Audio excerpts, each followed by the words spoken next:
आज विधानसभा फूलपुर में संपन्न हो रहे चुनाव में हमारे बीच में पधारे उत्तर प्रदेश ही नहीं पूरे हिंदुस्तान वासियों की उम्मीदों के केंद्र बिंदु प्रयागराज का कायाकल्प करने वाले परम आदरणीय उत्तर प्रदेश के मुख्यमंत्री योगी आदित्यनाथ जी महाराज आपकी विधानसभा में पधारे हैं, हमारे लिए पधारे हैं। मैं दिल की गहराइयों से फूलपुर विधानसभा में आपका बहुत बहुत स्वागत वंदन अभिनंदन करता हूं। पिछले 7 सालों से जब से आपने उत्तर प्रदेश की कमान आदरणीय महाराज जी के हाथों में सौंपी है, आपने देखा है उत्तर प्रदेश बदहाली से खुशहाली की ओर बढ़ रहा है, दिखाई पड़ रहा है।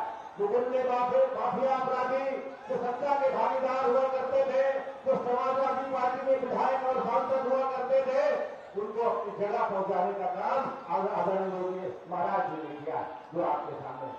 आदरणीय महाराज जी आपकी बड़ी कृपा रही है इस विधानसभा में, आपने 5,000 करोड़ से ऊपर के काम इस विधानसभा के लिए स्वीकृत करने का काम किया है और आज आप हमारे लिए दूसरी बार आए हैं फूलपुर में, इसलिए मैं आपका विशेष तौर पर धन्यवाद करता हूँ, स्वागत करता हूँ, अभिनंदन करता हूँ। साथियों, 20 तारीख को मतदान होना है और आप सभी जानते हैं महाराज जी के आशीर्वाद से, महाराज जी की कृपा से मैं भारतीय जनता पार्टी के उम्मीदवार कुरूल में आपके बीच में हूँ। आपका भाई हूँ, आपका बेटा हूँ। मेरी माता जी 5 वर्ष यहाँ से सांसद रही हैं और पिछले 25 सालों 30 सालों से लगातार आपकी सेवा का काम हम लोग करते रहे हैं। मैं विश्वास दिलाता हूँ कि 20 तारीख के बाद जब 23 को परिणाम आएगा, कि सीट आपकी झोली में जाएगी, तो आपको कहीं से ये अफसोस नहीं होगा अपने निर्णय पर और मैं हमेशा आपके सुख दुख और समस्याओं में आपके साथ कंधे से कंधा मिलाकर खड़ा रहूंगा। इन्हीं शब्दों के साथ आप सभी लोगों का, मंचासीन समस्त अतिथिगणों का समय का मैं नाम नहीं ले पाया, सबसे क्षमा मांगते हुए बहुत बहुत स्वागत वंदन अभिनंदन और प्रणाम करता हूँ। बोलिए भारत माता की।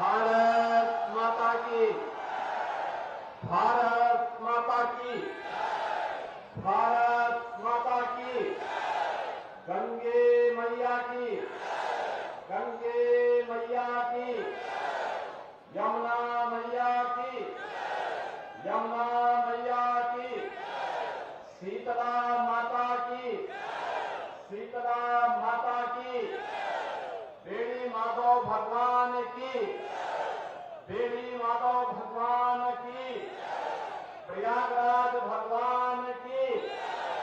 जय श्री राम, जय जय श्री राम। नमः पार्वती पतिये हर हर। मंच पर उपस्थित उत्तर प्रदेश सरकार में मंत्रिमंडल के मेरे वरिष्ठ सहयोगी श्री राकेश सचान जी, प्रदेश सरकार के औद्योगिक विकास के मंत्री श्री नंदगोपाल गुप्ता नंदी जी, प्रदेश सरकार के परिवहन मंत्री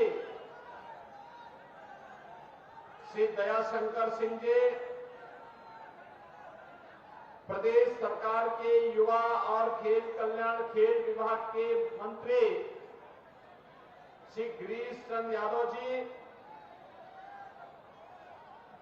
माननीय सांसद श्री प्रवीण पटेल जी, भारतीय जनता पार्टी के प्रदेश के उपाध्यक्ष श्री त्र्यंबक त्रिपाठी जी, जिला प्रभारी श्री उत्तर मौर्य जी, जिलाध्यक्ष श्रीमती कविता पटेल जी, पूर्व सांसद प्रोफेसर रीता बहुगुणा जोशी जी, पूर्व सांसद श्रीमती केसरी देवी पटेल जी, पूर्व सांसद श्री विनोद सोनकर जी,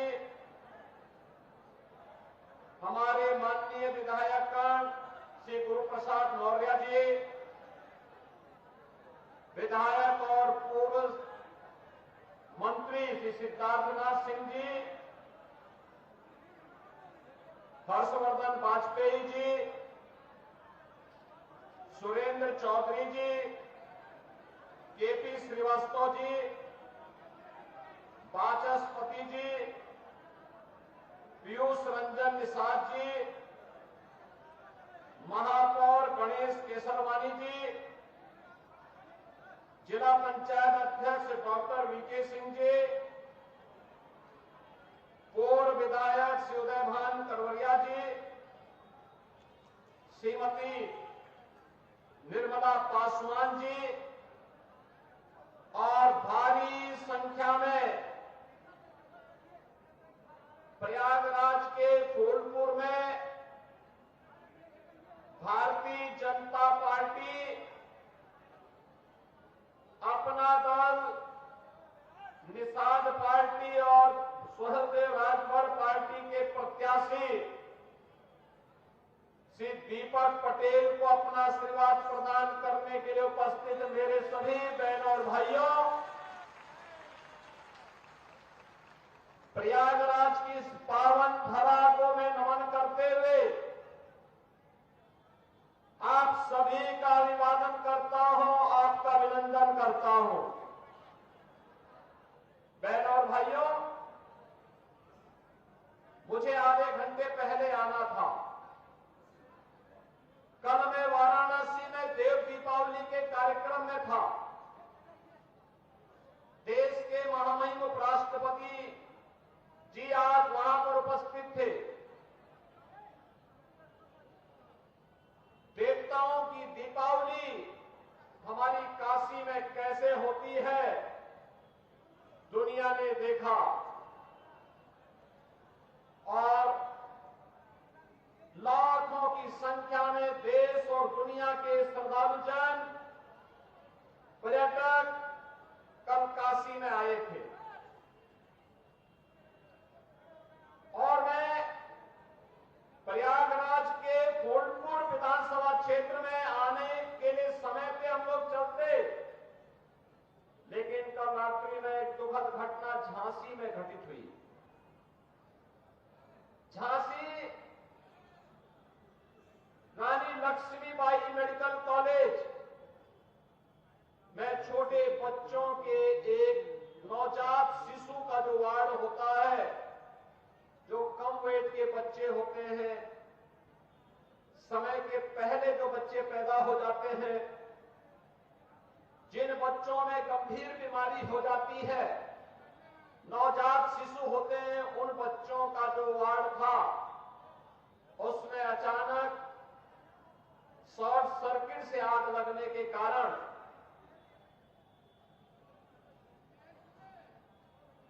वहां पर एक दर्दनाक घटना घटित हो गई थी। 10 मासूम बच्चे उस अग्निकांड की चपेट में आ गए थे।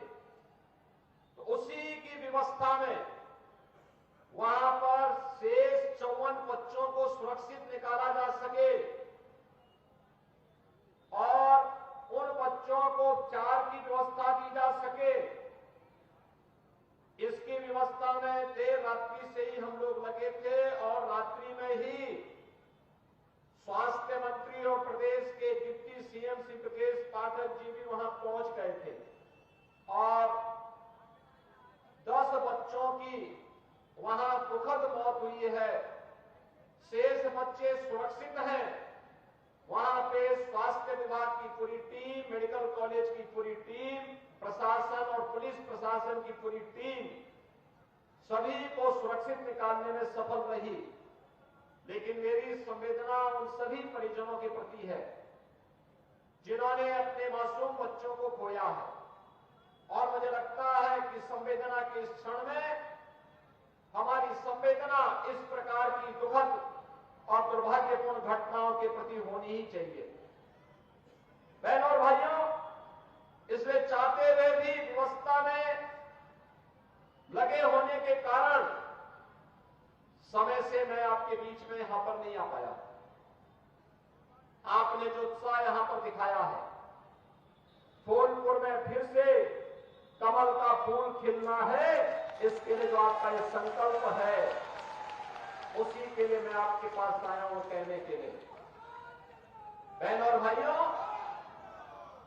आज जो कुछ भी आपको परिवर्तन दिखता है देश में और प्रदेश में, ये प्रधानमंत्री मोदी जी के नेतृत्व में, उनके यशस्वी मार्गदर्शन में ही संभव हो पा रहा है। चाहे ये मेडिकल कॉलेज की स्थापना के कार्य हो, चाहे वह देव दीपावली का भव्य कार्यक्रम काशी का रहा हो, चाहे वह दीपोत्सव का भव्य आयोजन अयोध्या धाम का हो, चाहे वह गंगा एक्सप्रेसवे को मेरठ से प्रयागराज से जोड़ने का हो, चाहे वह 2025 का भव्य और दिव्य कुंभ का हो, ये केवल और केवल डबल इंजन की भाजपा की सरकार कर सकती है। समाजवादी पार्टी का कोसों दूर तक इससे कोई रिश्ता नहीं है। बहनों और भाइयों, इनको विकास से कौन मतलब है? इनको युवाओं से कौन मतलब रह गया है? इनको किसानों से कौन मतलब रह गया है? इनको व्यापारियों से मतलब नहीं, इनको विकास से मतलब नहीं। इनका तो एक ही सिद्धांत है कि सबका साथ और सेफई परिवार का विकास। उससे ऊपर ये सोच भी नहीं सकते, उससे ऊपर इनकी सोच है भी नहीं। याद करिए, हमने पहले दिन कहा था, उत्तर प्रदेश के अंदर, उत्तर प्रदेश की धरती को दंगा मुक्त बनाएंगे। उत्तर प्रदेश की धरती में कोई भी माफिया हो, वह खनन माफिया हो, वह नकल माफिया हो, वह वन माफिया हो, वह पशु माफिया हो, उससे सख्ती से निपटेंगे। और बहनों और भाइयों, आपने देखा होगा समाजवादी पार्टी को इससे पीड़ा होती है। नकल माफिया को भी बचाने के लिए वह कितनी एड़ी चोटी, आज भी आप देख लीजिए, जितने बड़े दुर्दांत खतरनाक माफिया हैं, वे सब सपा के गले के हार हैं। उन्हीं से इनकी आजीविका चलती है, उन्हीं के भरोसे ये लोग जीते हैं। और इसीलिए जब युवाओं के लिए सुचितापूर्ण तरीके से परीक्षाएं हो, जब सरकार उन युवाओं के हित के लिए कार्य करते, हमने तो पहले दिन कहा था कि युवाओं के भविष्य के साथ खिलवाड़ करने वाले के भविष्य के साथ फिर हम भी खिलवाड़ करेंगे। हमारे युवाओं के भविष्य के साथ किसी को खिलवाड़ करने की छूट नहीं मिलनी चाहिए। और मैं फिर कहता हूं, नकल माफिया के खिलाफ हम कार्रवाई करेंगे। किसी भी युवा के भविष्य के साथ खिलवाड़ करने की छूट नहीं देंगे किसी को भी। प्रतियोगी परीक्षाएं सुचितापूर्ण तरीके से संपन्न हो, इसके लिए माहौल सरकार भी बनाएगी, संबंधित चयन बोर्ड और आयोग भी उसके लिए पूरी प्रतिबद्धता के साथ कार्य कर रही है। अच्छे नौजवान जब सेवा में आएंगे तो विकास की गति को द्रुत गति से आगे बढ़ाने के साथ ही गरीबों तक शासन की योजना को पहुंचाने में भी अपना योगदान देंगे। और प्रयागराज की धरती तो ये भगवान प्रयागराज की है, भगवान बेणी माधव की है, भगवान भारद्वाज की है, मां गंगा, यमुना और सरस्वती की त्रिवेणी की है। ये पावन धरा तो हमारे लिए एक ऐसी पावन धरा है कि प्रयागराज का कुंभ अब तो दुनिया के अंदर मानवता के मूर्त सांस्कृतिक धरोहर के रूप में प्रधानमंत्री मोदी जी के प्रयास से आज मान्यता प्राप्त कर चुका है। बहनों और भाइयों, ये समाजवादी पार्टी राम मंदिर का विरोध करती है, दीपोत्सव का विरोध करती है, देव दीपावली का विरोध करती है, परीक्षाओं की शुचिता का विरोध करती है, विकास के कार्यों का विरोध करती है, गरीब कल्याणकारी योजनाओं को, जो गरीबों को लाभ मिलता है, उसका भी विरोध करती है। यह तो केवल और केवल बांटने की राजनीति पे विश्वास करती है। बहनों और भाइयों, अयोध्या में 500 वर्षों का इंतजार क्यों हमें करना पड़ा था? क्यों करना पड़ा था? क्योंकि हम बटे थे। काशी में क्यों हमें अपमान झेलना पड़ा था? क्योंकि हम बटे थे। मथुरा में क्यों अपमान झेलना पड़ा? क्योंकि हम बटे थे। और जब बटे थे तो कटे थे। बटना नहीं है, एकजुट होना है। याद रखना, भारत की आज की सबसे बड़ी चुनौती है जाति के नाम पर बांटने वाले लोग देश के दुश्मन की तरह काम कर रहे हैं। ये आपको जाति के नाम पर बांटेंगे, तुष्टीकरण की नीति पर चलेंगे। दुर्भाग्य से अगर सत्ता कभी ऐसे लोगों को मिल जाती है, तो गरीब हिंदू तक ही लगाई देखते रह जाता है, लेकिन कभी उसको शासन की योजना का लाभ नहीं मिल पाता है। आपने पिछले 10 वर्ष में देश के अंदर 7 साढ़े 7 वर्ष में उत्तर प्रदेश के अंदर देखा होगा, 56 लाख गरीबों का मकान मिला, कोई भेदभाव नहीं। 2.5 करोड़ से अधिक गरीबों के घर में शौचालय बने, कोई भेदभाव नहीं। लगभग 2 करोड़ गरीबों के घर में उज्ज्वला योजना का रसोई गैस का सिलेंडर पहुंचा, कोई भेदभाव नहीं। बहनों और भाइयों, 1 करोड़ 56 लाख गरीबों को फ्री में बिजली के कनेक्शन मिले, कोई भेदभाव नहीं। 14 लाख किसानों के बिजली के बिल, ट्यूबवेल के बिल माफ किए गए, कोई भेदभाव नहीं हुआ। करोड़ों किसानों के से हम उनके धान और गेहूं की एमएसपी के दाम पर उपज खरीदते हैं, कोई भेदभाव नहीं हुआ, कोई भेदभाव नहीं हुआ। प्रदेश में 15 करोड़ और देश में 80 करोड़ गरीबों को फ्री में राशन दिया जा रहा है, कोई भेदभाव नहीं। 1 करोड़ परिवारों को उत्तर प्रदेश में वृद्धावस्था पेंशन, निराश्रित महिला पेंशन और दिव्यांगजन पेंशन में 12,000 रुपए महीने साल का दिया जा रहा है, कोई भेदभाव नहीं हुआ। कन्या सुमंगला योजना में कोई भेदभाव नहीं हुआ।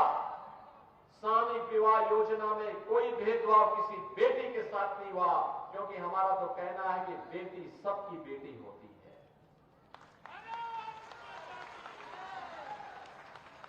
आयुष्मान भारत में 10 करोड़ उत्तर प्रदेश का नागरिक 5 लाख रुपए का स्वास्थ्य कवर प्राप्त करता है, कोई भेदभाव नहीं हुआ। हमने तो, मोदी जी ने तो एक ही बात सिखाई, सबका साथ और सबका विकास का।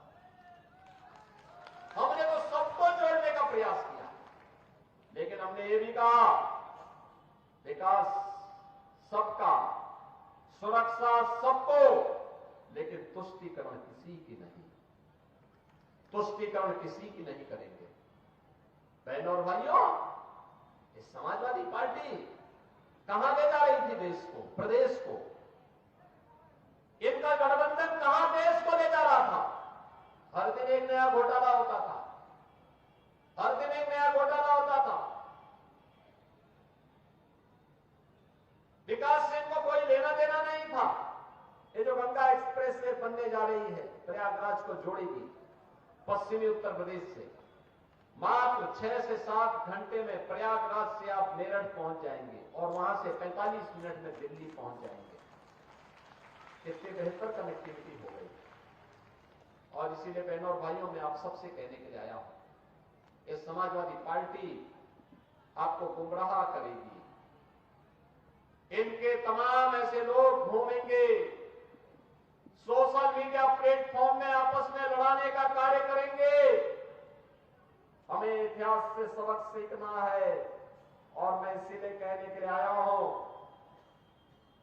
कि प्रदेश सरकार ने जो आपसे कहा था, आप याद करिए, इसी मंच पर श्रीमती जयापाल भी है, पूजा पाल भी है। क्या हुआ था इन लोगों के साथ? किस प्रकार का अत्याचार हुआ था? कोई पूछने वाला था? कृष्णानंद राय भारतीय जनता पार्टी के विधायक थे, क्या हुआ था उनके साथ? कृष्णानंद राय के साथ रमेश यादव भी थे, रमेश पटेल भी थे, 7 अन्य लोग थे, सबकी निर्मम हत्या कर दी गई। इस समाजवादी पार्टी से जुड़े हुए माफिया, एक दुर्दांत माफिया, निर्दोष हिंदुओं की हत्या भी करते थे और फिर संपत्तियों पर भी कब्जा करते थे, व्यापारियों का अपहरण करते थे, बेटी की सुरक्षा में सेंध लगाते थे, धार्मिक स्थलों पर कब्जा करते थे और फिर पर्व और त्योहारों में व्यवधान डाल करके अशांति पैदा करते थे। आज तो मैं कह सकता हूं, हमारे उत्तर प्रदेश में न कर्फ्यू है न दंगा है, उत्तर प्रदेश में सब चंगा है, उत्तर प्रदेश में चारों ओर शांति है। और इसीलिए बहनों और भाइयों, मैं आपसे कहने के लिए आया हूं, आप सबसे मैं यही विनती करने के लिए आया हूं, भाजपा के लिए चुनाव एक मिशन है, सेवा का एक मिशन है। समाजवादी पार्टी, बहुजन समाजवादी पार्टी के लिए चुनाव एक व्यवसाय है, अपने कारनामों को अंजाम देने का, जनता को शोषण करने का, अराजकता फैलाने का सर्टिफिकेट प्राप्त करने का, इनको अराजकता पैदा करने, भ्रष्टाचार पैदा करने, गुंडागर्दी फैलाने, कर्फ्यू लगाने, दंगा कराने, लूट खसोट करने का ये सर्टिफिकेट हमें नहीं देना चाहिए, कतई नहीं देना चाहिए। इनकी जमानतें जब्त होनी चाहिए। और यही कहने के लिए आज मैं आपके पास आया हूं। भारतीय जनता पार्टी, अपना दल, निषाद राज पार्टी, हमारे जितने भी सहयोगी दल हैं, इन सब ने श्री दीपक पटेल को प्रत्याशी बनाकर के आपके बीच उतारा। बहनों और भाइयों, वो एक अनुभवी और कर्मठ कार्यकर्ता है, अनुभवी है, कार्य करने का अनुभव है और साथ साथ जूझने का भी एक सामर्थ्य है। विकास के लिए जो भी आपका आह्वान होगा, वो विकास आपके फूलपुर में पहुंचेगा, फूलपुर में आएगा। उसके लिए फूलपुर वासियों को फिर इधर उधर जाने की आवश्यकता नहीं पड़ेगी। अच्छे लोग चुनेंगे तो विकास आपके द्वार तक लेके आ जाएगा। और इसीलिए मैं आपसे कहने के लिए आया हूं, 20 तारीख को जो चुनाव होने जा रहे हैं, इस चुनाव में से दीपक पटेल जी को कमल चुनाव चिन्ह पर भारी बहुमत से विजयी बना करके भेजना, बना के भेजेंगे। भोजपुर में थोड़ा दोनों हाथ पा करके आशीर्वाद लेकर के बताओ, मुझे आश्वस्त करो, आप सभी लोग आशीर्वाद देंगे? सभी लोग सहमत हैं? सभी लोग सहमत हैं?